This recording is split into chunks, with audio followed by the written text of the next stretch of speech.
Boa noite, agora você acompanha o Conexão Porto Indústria.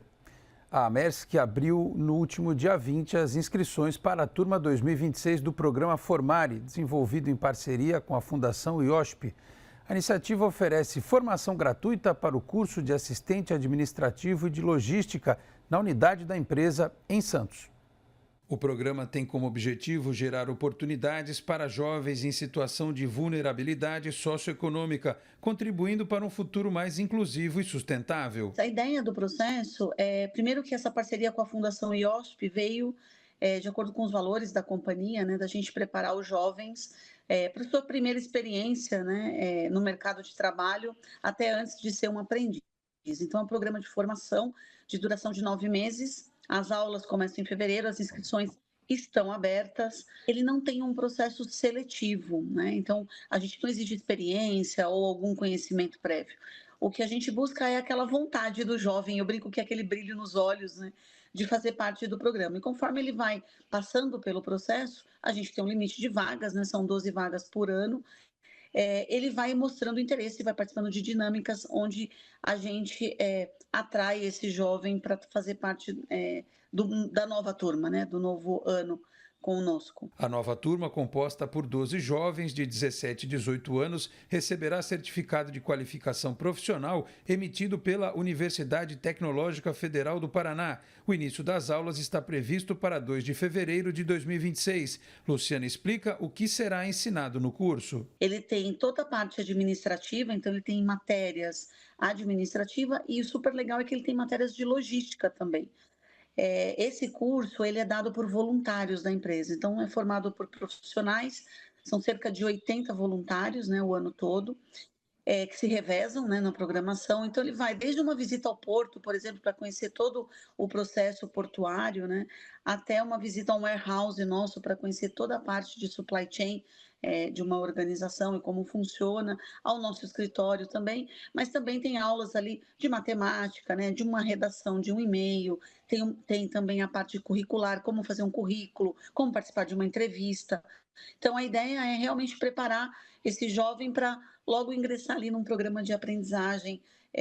Lógico que a gente quer com a Maersk, né? Então, a Maersk sempre busca olhar esses jovens para que eles tenham continuidade dentro da empresa, mas também no mercado de trabalho. Durante o processo, os jovens receberão auxílio da empresa. Eles têm uma ajuda, né, salarial, que a gente não chama de salário, mas é uma ajuda. Eles têm também alimentação, tem o transporte, eles têm hoje um seguro com a gente de vida, o seguro médico, então eles têm todo um pacote ali para estar ajudando eles, né, durante esse período que eles estão conosco. Um programa que, ao final, abre portas no mercado de trabalho e na própria Maersk. Cerca de 80% dos jovens hoje, eles estão conosco, né, de alguma forma, de alguma maneira, seja num programa de estágio, porque alguns deles, por exemplo, conseguiram entrar para a universidade, ou seja, em alguma vaga de aprendiz, né, no nosso programa de aprendizagem, também que continua, ou até mesmo no mercado. Então, hoje nós temos, por exemplo, 2 pessoas que estão na nossa área de atendimento ao cliente, que já estão 2 anos conosco, estão desde o final do primeiro programa, da primeira turma, e estão indo aí para o 3º ano da faculdade, né, da universidade. E a gente fica muito contente porque a gente vê realmente o interesse pela área de logística, mas também o desenvolvimento desses jovens e o agradecimento muitas vezes até das famílias, né? Porque esse programa ele traz, né, a responsabilidade não só do jovem, a gente envolve as famílias. Então, por exemplo, durante o processo de seleção, a gente visita as casas, a gente conhece às vezes a mãe, o pai, né? Então os irmãos, porque a ideia é que realmente a gente tenha, né, um incentivo em casa para esse jovem não faltar, para esse jovem concluir o programa e realmente olhar para o futuro dele. O curso tem carga horária total de 900 horas, com aulas de segunda a sexta-feira, da 1h30 às 5h30 da tarde. Engloba 15 disciplinas voltadas para competências para a vida e para o trabalho. Os interessados devem acessar o site ava.fiosp.org.br. Muitos vêm por causa do porto, né, pela proximidade em Santos, então vem com aquela carreira de porto mesmo, né? E quando eles olham a Maersk, vem uma logística integrada, né? Então você vê aí um transporte aéreo, o transporte portuário, o rodoviário, eles falam, nossa, a gente não imaginava que era tudo isso. A gente fica muito mais focado em só olhar a parte portuária.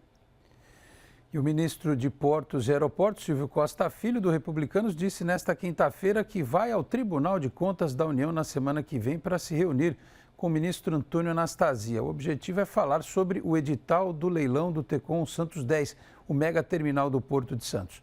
O governo federal demonstra preocupação com o prazo para a realização da concessão ainda neste ano. Todo o esforço é para que o processo ocorra no período de 15 a 22 de dezembro. O Tecon 10 será instalado em uma área no Sabuó de 622 mil metros quadrados, com característica multipropósito, movimentando contêineres e cargas soltas. O vencedor do leilão será definido pelo modelo da maior outorga, ou seja, ganha quem oferecer mais dinheiro. Com 4 berços de atracação, este será o maior terminal do tipo no país. A previsão de investimento nos 25 anos de concessão pode chegar a 40 bilhões de reais.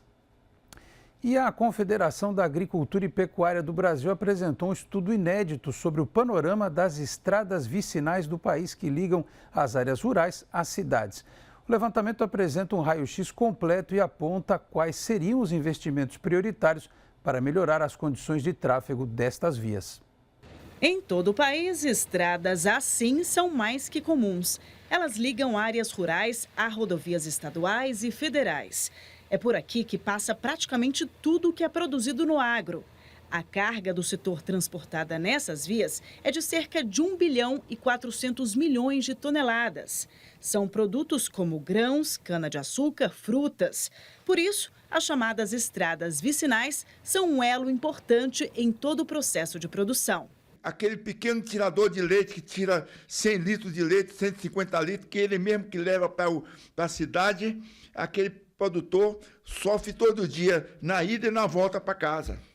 O custo de transporte dele faz com que o que ele ganha no leite, muitas vezes com a quebra do automóvel, da caminhonete, que na maioria são velhas, a maioria quebra e quando quebra leva o dinheiro todo do que ele arrecada com a produção de leite. Temos de mostrar ao governo, mostrar aos senhores deputados, aos senadores e todas as autoridades a realidade das nossas estradas vicinais. O Brasil tem cerca de 2 milhões e 200 mil quilômetros de estradas vicinais, distribuídas em 557 micro-regiões.